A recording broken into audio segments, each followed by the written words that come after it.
네, 오늘은 거울뇌에 대해서 말씀드리도록 하겠습니다. 거울뇌라고 하는 것은 미러 뉴런이라고 해서 뇌에 있는 하나의 신경세포를 이제 말하는 것인데 이 신경세포에 관한 가설은 이제 이런 의문에서 출발합니다. 인간이라고 하는 것은 이제 배우고 또 학습하고 감정적으로 교류하고 공감하고 하는 이런 지적인 또는 정서적인 역량은 어떻게 가능할까? 또 다르게 이야기하면 인간은 어떻게 인간이 되었을까? 이런 얘기에 이런 얘기에 관한 답을 찾는 과정에서 제시된 가설입니다. 어, 간단하죠. 포유류, 인간을 포함한 포유류는 보다 보면 그걸 흉내낼 줄을 알더라 하는 거죠. 흉내낸다는 것은 단순한 일이 아닙니다. 그러니까 뇌에 있는 뇌와 몸의 모든 신경계와 이런 것들을 움직여서 협응해서 근육을 조작하고 하는 것들이 다 돼야 되니까 단순히 보는 것만으로 뭐가 흉내내는 게 된다는 것은 대단한 능력인 거죠. 그래서 유명한 표현이 있습니다. Seeing is doing. 보는 것이 곧 행하는 것이다. 이런 이제 표현이 있습니다. 거울뇌는 그러니까 포유류, 즉 인간을 포함한 모든 포유류에서 흉내내기를 통한 학습, 흉내내기를 통한 발달 과정을 설명하는 것이기도 합니다.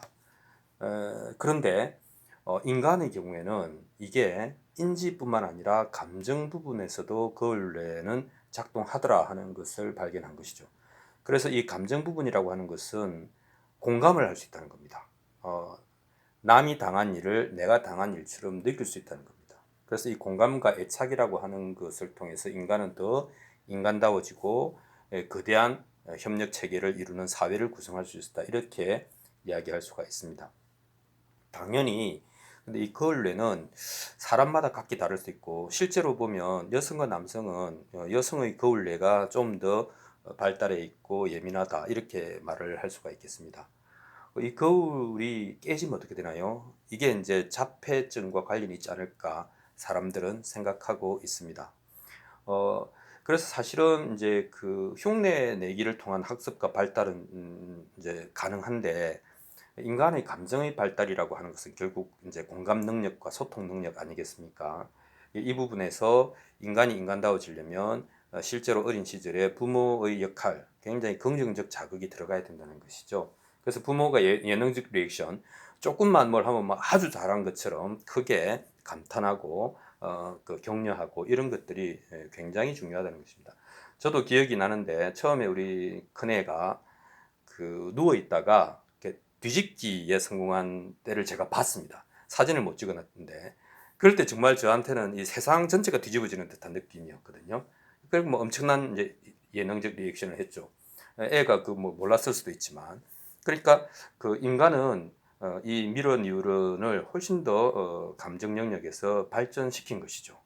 그래서 인간의 개인 차원에서의 학습과 성장 과정에서 굉장히 미러 뉴런의 역할이 결정적이다. 이렇게 말씀드릴 수가 있겠습니다.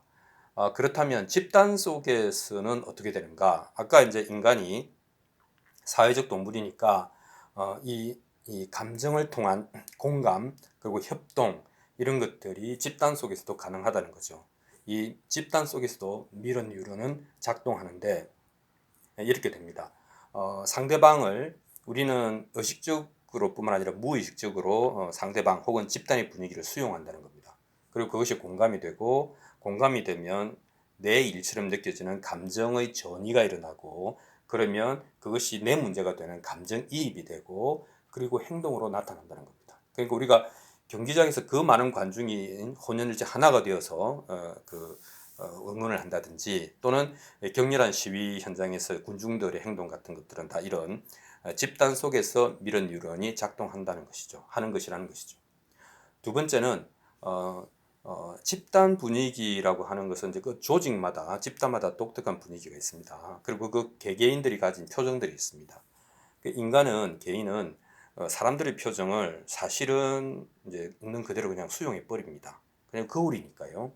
그리고 자기하고 일치시킵니다. 그러다 보니까 인간은 독립적인 감정을 가지고 있다는 것은 쉽지가 않다는 것이죠. 그 무리 속에 있으면 그 무리들의 표정과 감정들이 뇌 속으로 들어와서 사실은 엉켜버립니다. 그러니까 이것은 나만의 것도 아니고 집단만의 것도 아닌 뒤엉킨 상태가 된다는 것입니다.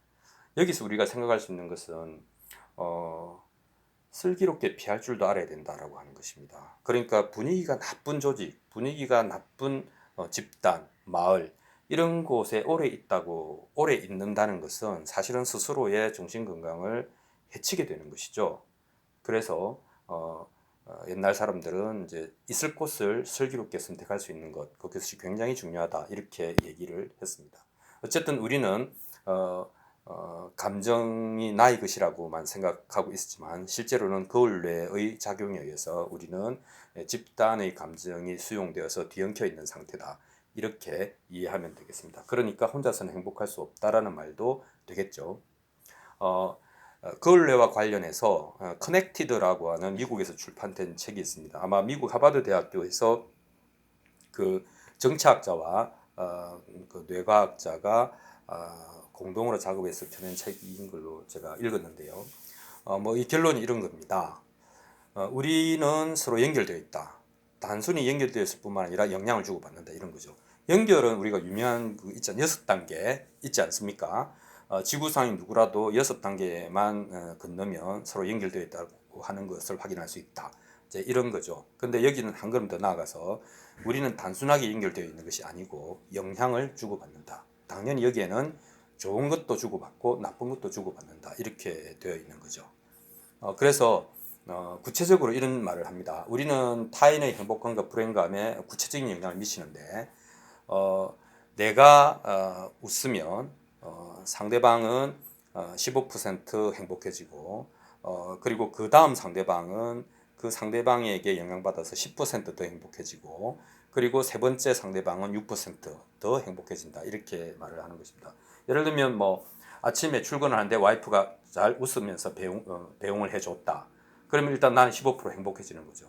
그리고 이제 회사에 출근해서 팀원이 인사할 때 아주 화사하게 웃으면서 답을 해주는 거죠. 그럼 또 팀원은 10% 행복해지는 것이죠. 그리고 이제 행복해진 팀원이 거래처와 전화를 할 때 거래처 직원은 이 팀원의 그 전화 때문에 또 6% 정도 행복해질 수 있다 하는 것이죠.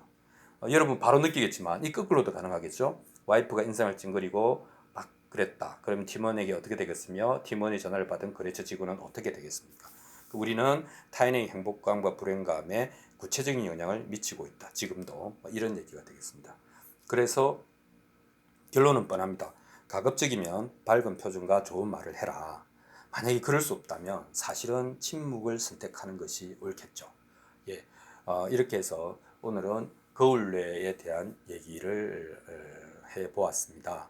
그래서 우리는 각각 그 인간을 인간답게 하는 미러 뉴런을 가지고 있는데 이건 서로 다를 수가 있다. 그리고 부모뿐만 아니라 서로를 격려할 필요가 있다 하는 말씀드렸고 그 다음에 개인의 감정은 완전히 독립적일 수 없기 때문에 어느 곳에 있을 것인가에 대한 슬기로운 선택도 필요하다 이런 이야기를 했고요.